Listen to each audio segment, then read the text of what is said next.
Greyhawk here. If you like the video, please make sure to like and subscribe. Hit the bell so you get notified. You know, all that other good stuff that all the channels say.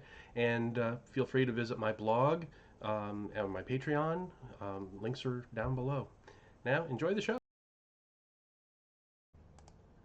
Okay, moving right along. We next come in our examination of the glossography to the settlement populations. This is a little bit interesting for a couple of reasons. First, it shows just how focused Gygax and TSR were still with wargaming aspects of the game, because it tells you here how many males are able to become soldiers and how many are man-at-arms and so forth.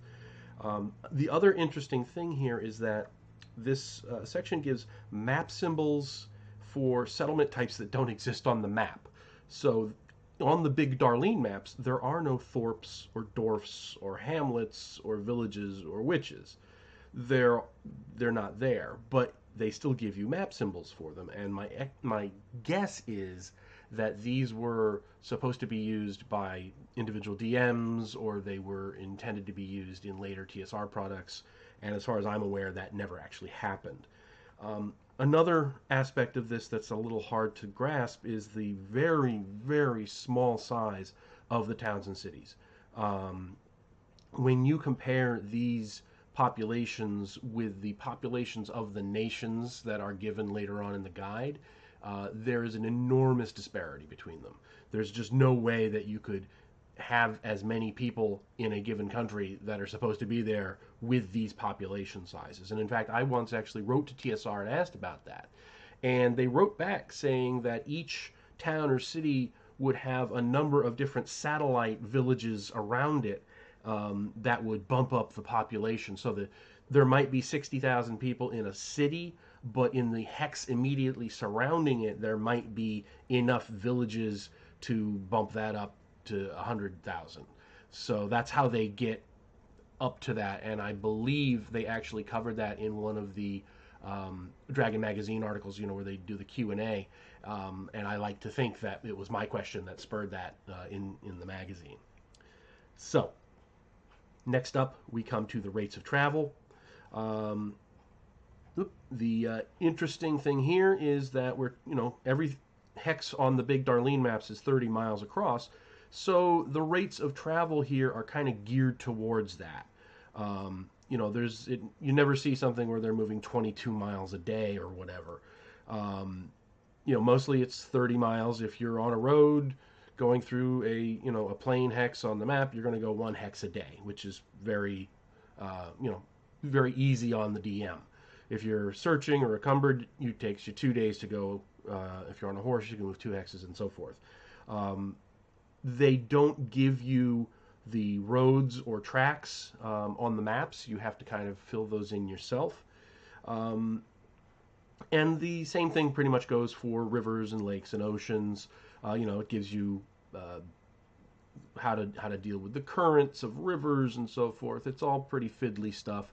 But again, this is first edition AD&D, so fiddly is what it does best.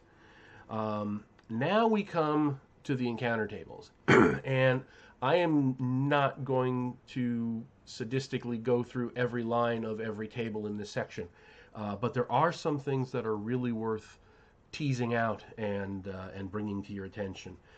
The first is that Elven Knights, as one of the encounters, these are only going to be Knights of the Heart of High Folk.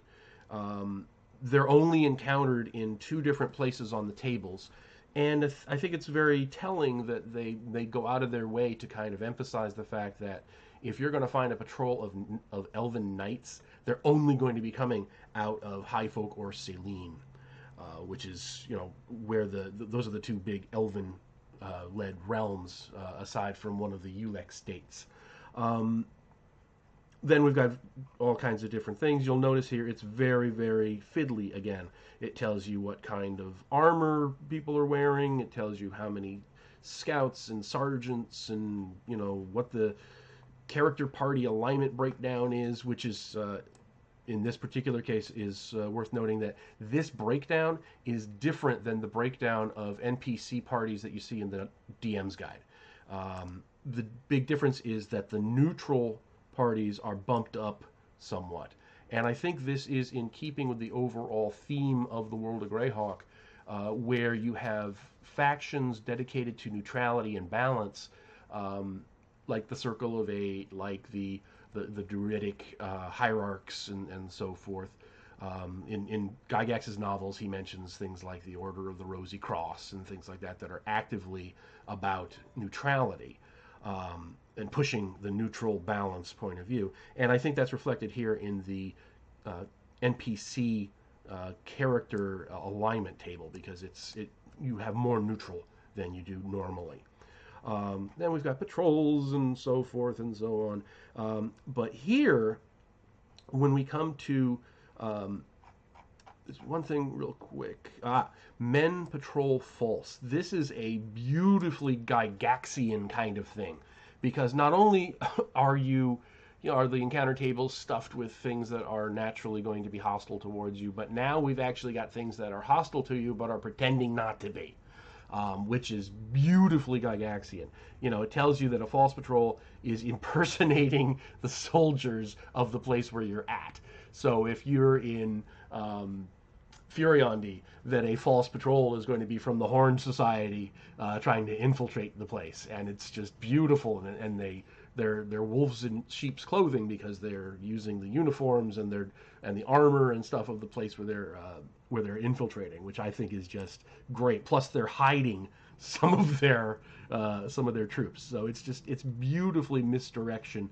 It's beautiful misdirection in the high Gygaxian style. But another thing I really wanted to point out here is this section on the Rennie. The Rennie are the gypsy barge folk, and I know that term is no longer in vogue, but that's what it is here in the book. These are made famous in the first Gord the Rogue book, where Gord is adopted by a Rennie family, barge family. But what's fascinating to me is the way that the Rennie are treated almost like a demi-human race, in that they have the ability to be multi-classed, if you'll look. Their chief is a fighter thief. The wise woman and the advisors are illusionist thieves. And I think that's beautiful, is that this is giving a kind of a template for a human subrace that can have some of the attributes of a demi-human race in terms of their ability to multi-class. It tells you all about their, the breakdown of male and female and so forth. Gives you a bit of their arms and weapons. It gives you a new weapon, the harpoon, which is described on the next page. And it also tells us that all Rennie are trained with knife and dagger in addition to their regular weapons that they get as a fighter. So it's interesting little tweaks like that, and it only gets better with this sort of thing, because it tells you what armor and stuff they have. The Rennie harpoons are described here. They're 6 to 8 feet long. They do 2 to 12 points of damage. And it's just they bury these little details of there's a whole new weapon included in the game now because it's in here. And then it goes on to give you some more tactics that they'll use on when the barges are attacked and so forth. They are a stereotype, and it's a fantasy trope. That's the way it goes. They seem friendly and open, but they're actually suspicious and scheming. They'll lie and cheat and steal. If they ever can get away with it, they even steal young children. And again, this is a fantasy game and a fantasy trope. It's not trying to describe real world anybody's. But another thing that is really cool is the way they determine the stats for the Rennie. They are specifically geared so that the men have an enormous dexterity bonus here. It's 2d6 plus 6 is essentially what they have. And The females have a best of 6 d6 for their best 3 out of 6 d6, and the men have the best 3 out of 5 d6. So the way they're tweaking the stats here is very cool, and it's a very neat way of doing that, other than just saying, well, dwarves get a +1 constitution bonus, elves get a +1 dexterity bonus.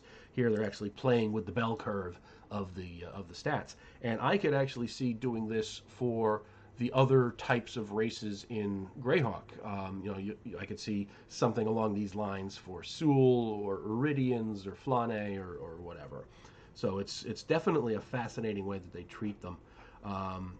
Gives their magic items, their treasure, and all that good stuff, and a pretty involved explanation of how the barges are laid out. So all in all, this is an enormously helpful description. If you ever want to run anything with the Rennie, there's 2 full pages of very fine detail on the Rennie if you want to use it. Moving on, we have this entry on the Tribesmen, and this I think is interesting because this sets up Gygax's idea of this sort of barbarian civilization parallel to civilized civilization. And we see this in Unearthed Arcana, where he had the barbarian class. But later on, after he left TSR, he also had something called the hunter class, and it was mentioned in some magazine that they published it, and I forget the name of the magazine, but it was a gaming magazine. And in that article, it specifically says that the same sort of cultures that spawn barbarians will also spawn these hunters. And if you've read the Gord the Rogue books, this is where Chert comes from. Chert, the barbarian, comes from one of these tribesman type civilizations, but not the quite primitive ones. He's more of a civilized tribesman from an area adjacent to a civilized area. And I think we see here, this is the genesis of that whole thing in Gygax's mind, where there's these pockets of not quite barbaric, but not quite civilized people who are still more in touch with the land, kind of like a Conan or whatever, who are nonetheless adjacent to civilized areas and have picked up a little bit of their ways, but are still in touch with their barbarian roots. And I love that. I think that's just a terrific way to approach this for specific cultures. And then it goes on, soldiers, so forth, and yada yada. Now we come to the actual tables themselves. And again, I'm not going to go through these line by line, but there's a couple of things to look out for. The first thing that's the biggest surprise to me is the prevalence of cavemen. There are, I don't know why quite, but there are cavemen just kind of scattered about in these tables, seemingly at random. They're usually in hilly or mountainous areas, but they're just kind of there, and there's no real explanation. Why are there cavemen in the Abra Isles? I don't know. They're just there. It's just a weird thing that they threw in here. Most of these are, most of this is pretty standard. Now here's another example of them just throwing in new stuff without really any explanation or warning or whatever. In the Burnial Forest, we have wolf dogs. They're a new thing. They're like wild dogs, but have the same hit dice as a war dog, and they just kind of slip that in there without a lot of fanfare. It's just it's nice that they put in these little additions without calling attention to it. Sentient trees that are semi-mobile, and it just says use the ones that are in the books, and or design a new one, which is kind of weird because usually for that kind of thing they'd give you a sub table or something, but here it's just go crazy. There's another interesting thing here. If we go down to the Sulhat Mountains and the Ulspru, in the Sulhat Mountains, not only do we see the regular stuff you'd expect, but we see use the Pleistocene conditions encounter table. What? Where did that come from? There's no explanation. There's just all of a sudden in the mountains that are dividing the plains of the Paynims from the Sea of Dust, Boom, there's saber-toothed cats and mastodons and things like that. There's no real other mention of this. There's no, particular emphasis that there are, glaciers or hidden valleys or whatever. But somewhere in the Sulhat Mountains, there's like the land that time forgot, and it's got all these, Irish elk and things like that. It's just a weird little thing that they throw in there, which I think is just great. And one last thing to call out here, we have here in the land of black ice, we've got blue bugbears, and they're exactly the same as normal bugbears. Why are they blue? Because shut up, they're blue. It's just this little random weirdness that got thrown in there, which is kind of neat. It's another one of these hooks that the book gives to the DM to just run with. As far as I know, that's never been explained anywhere. Is why there are blue bugbears in the land of black ice. They're just there, and it's up to the DM to take that little quality that's been thrown out here at random and run with it. And I love that idea that this is designed to help inspire the DM to greater creativity. There's things like this thrown throughout this entire book, and I do love that. And then we finally come to the end of the encounter tables, and we come here to what I think is a beautiful encapsulation of the power level of first edition AD&D, which is what this book was written for, don't forget. This tells us that non-player characters of 10th level or higher are quite uncommon, except when they're like rulers of nations. So, and that right there tells us what the power level of first edition is supposed to be. Once you hit 10th level, that is enormously significant, and you are considered to be very exceptional and very rare and very much the exception to the rule. Fighters are mostly going to get up there. Thieves have a little bit, have like half as much chance of getting up there, and then the rest is magic users and clerics and bards and such and so forth. And even after that, the book tells us how hard it is to get even above 10th. So more than half the NPCs that you find who are above 10th level are going to be between 10th and 12th. Only 3% of the NPCs that you're ever going to find are 19th level or above. Those are your archmages, those are your, archdruids and so forth. They're almost non-existent when it comes to this, because this is 3% of the very rare. So this is easily far less than 1% of all the NPCs you're going to find. It's just an extraordinary statement in a game where today you have characters of 20th and 30th level, and even in the old days where you had BECMI, where you'd have character levels up in the 20s and 30s and even beyond.